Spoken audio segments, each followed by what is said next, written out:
Toujours en direct de l'IUT de Châtellerault, j'ai maintenant le plaisir d'accueillir au micro d'Ozonde FM Monsieur Launay, enseignant-chercheur réseau télécom, donc à l'IUT de Châtellerault. Bonjour Monsieur Launay, merci d'être au micro d'Ozonde FM.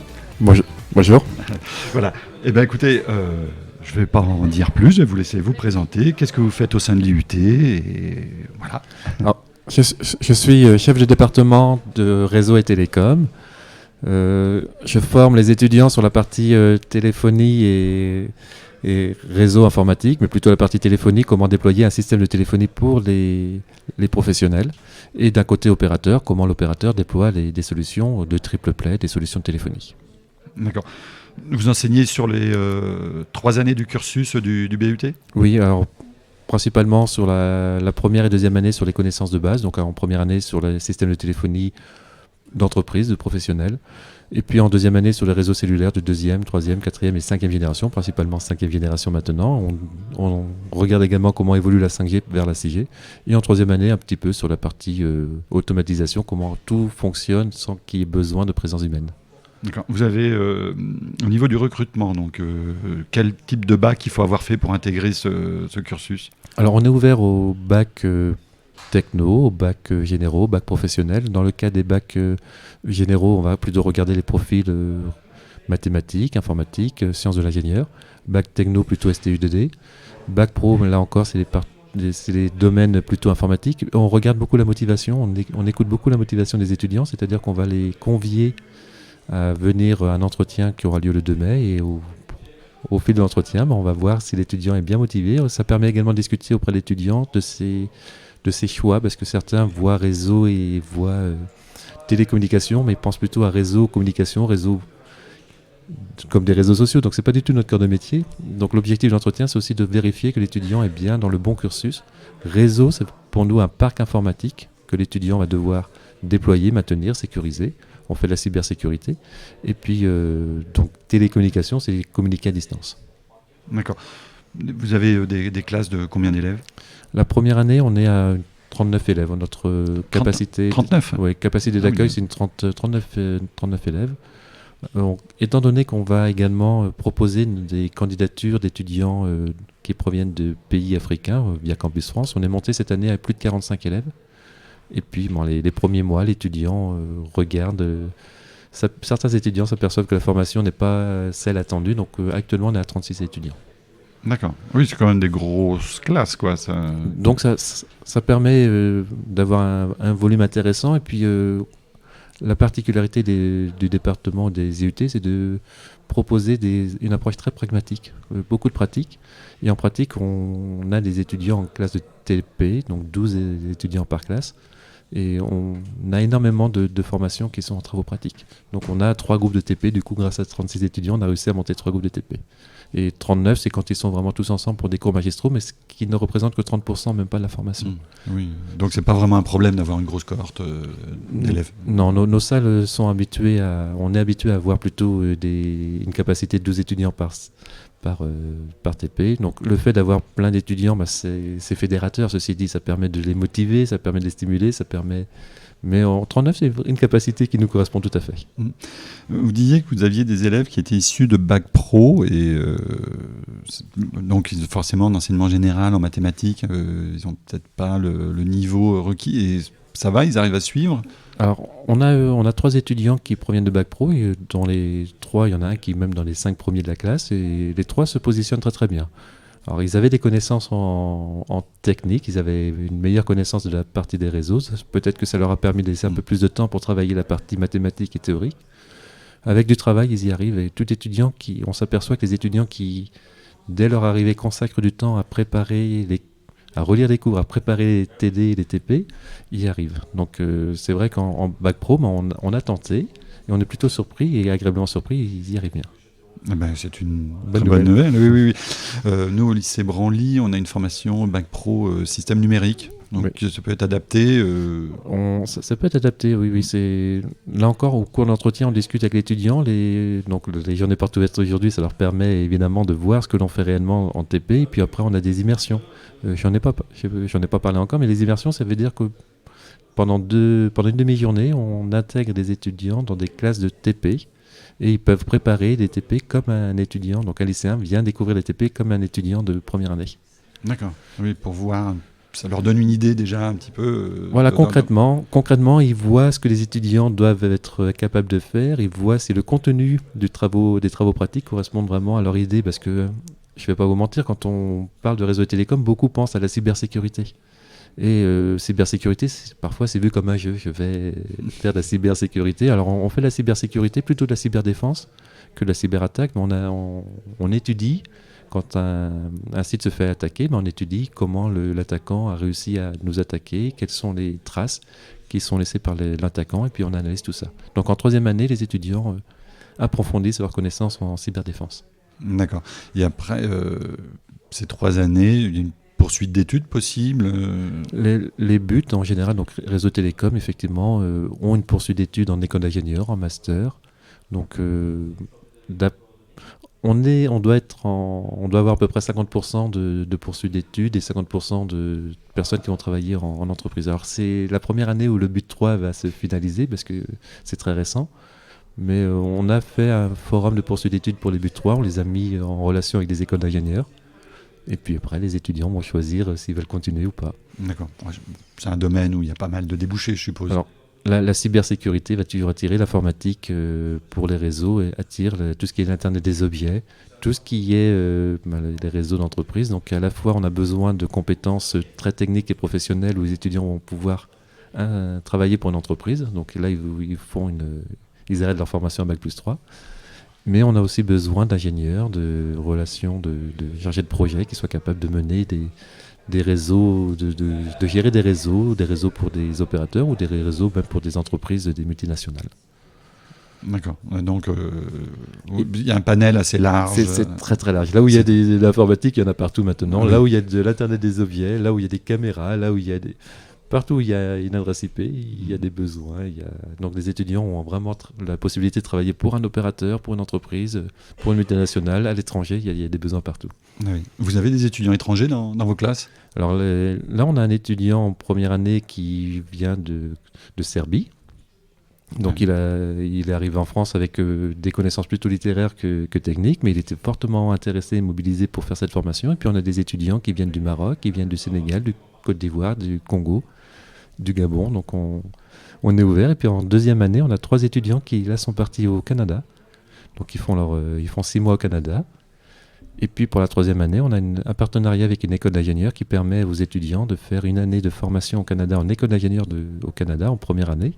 Et pour peu qu'ils valident cette première année, automatiquement la troisième année de notre formation but est validée. Donc ça fait comme un double parcours. D'accord. Ils valident leur diplôme de but 3 et en même temps ils démarrent leur formation en école d'ingénieur. Et bien.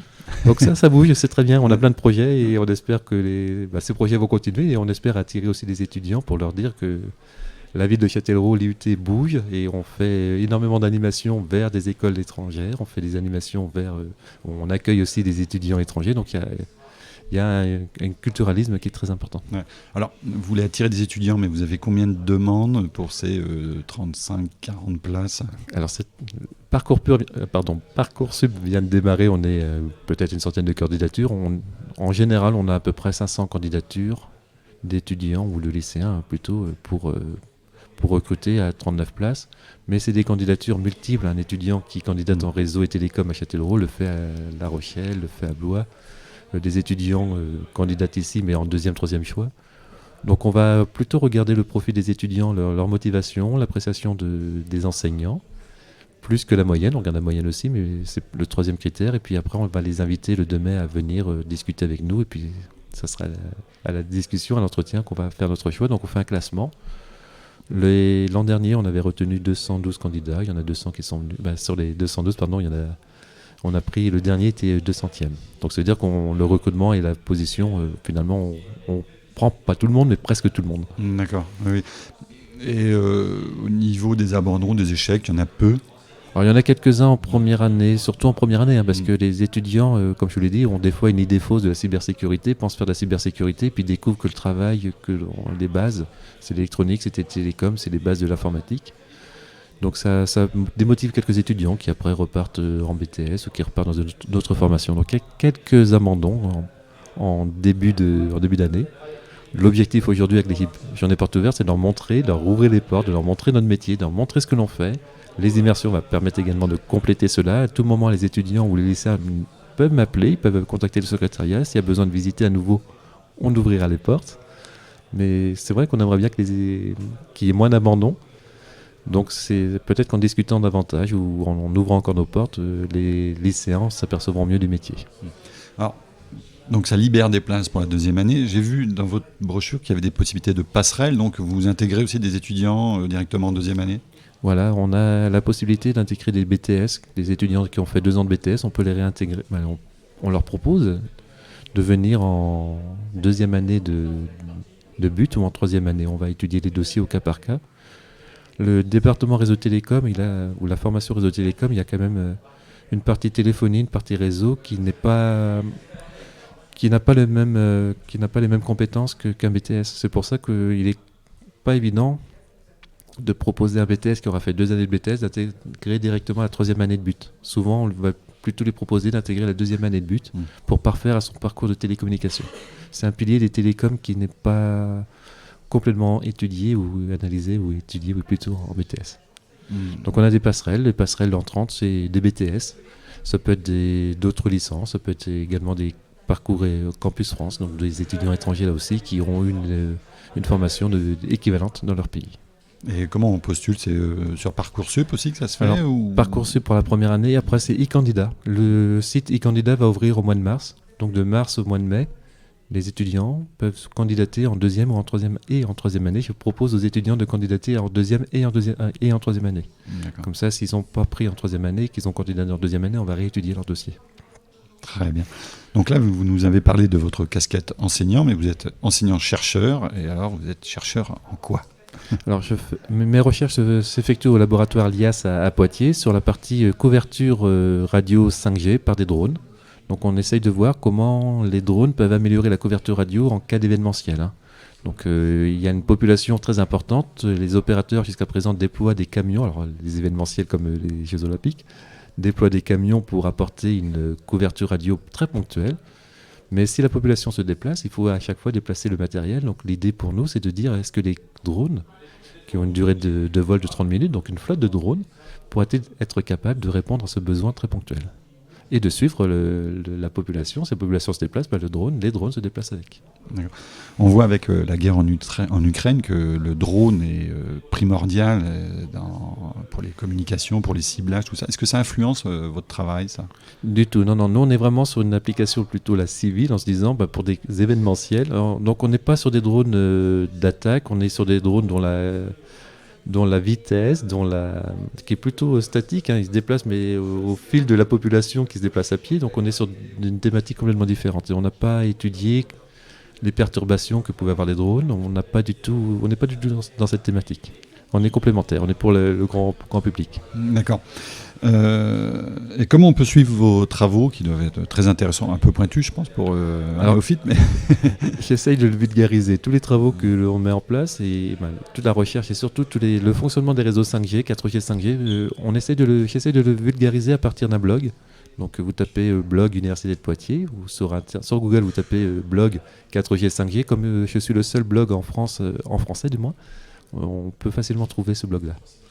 Très bien. Donc pour les passionnés... Donc vous avez parlé de 6G, c'est-à-dire qu'après la 5G, on va passer à la 6G. La 6G commence les premiers travaux se mettent en place. Ça sera dans 2-3 ans que le standard, la spécification. Donc les groupes d'experts ont travaillé dessus dans 2-3 ans, mais on envisage déjà une 6G qui est beaucoup plus respective par rapport à l'environnement. Respectueuse, pardon. Ouais. Ah oui, de quelle manière elle peut être plus respectueuse? Le fait de... Maintenant, tout est dans le cloud, c'est-à-dire que quand il y a un nombre de personnes connectées, on va activer des services, et puis quand les personnes en soirée vont éteindre leur téléphone, c'est pas la peine de conserver tous les serveurs actifs, on va commencer à éteindre les serveurs pour n'avoir qu'un noyau dur, qu'un serveur qui est capable de répondre à la sollicitation de ceux qui ont laissé leur téléphone allumé. Oui, alors on se dirige donc vers une 6G qui ne proposera pas forcément plus de débit pour regarder encore plus de choses, mais donc une 6G plus économe. Plus économe, tout à fait. Oui. Alors il y aura certainement d'autres solutions. Il y a le métaverse qui arrive. Le métaverse demande encore plus de débit, donc l'homme pense à des applications qui sont consommatrices de débit. La réflexion est aussi de savoir est-ce que cette application-là est importante ou pas. Donc la 6G va être aussi soutenable dans le sens où qu'est-ce qu'on a besoin de faire et pourquoi le mettre en place.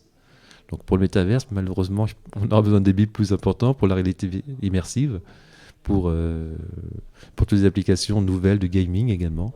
Mais la question se pose, est-ce qu'on en a vraiment besoin ? Vaste question auquel nous ne répondrons pas à ce micro aujourd'hui. En tout cas, monsieur Ney, je vous remercie beaucoup d'être venu au micro d'Ozon FM. Votre propos était éclairant sur le département réseau et télécom. Et voilà, j'espère que beaucoup d'élèves, beaucoup d'auditeurs auront envie de venir vous voir pour vous poser encore plus de questions. Merci beaucoup, je vous souhaite une bonne journée. Je vous laisse rejoindre les élèves et les futurs élèves et les parents d'élèves qui visitent l'IUT aujourd'hui. Merci beaucoup. Voilà, merci à vous. Bonne journée, au revoir. Bonne journée. Et maintenant, nous vous proposons une diffusion de Châtellerault Ça bouge, une émission de 6 minutes élaborée par les commerçants de Châtellerault.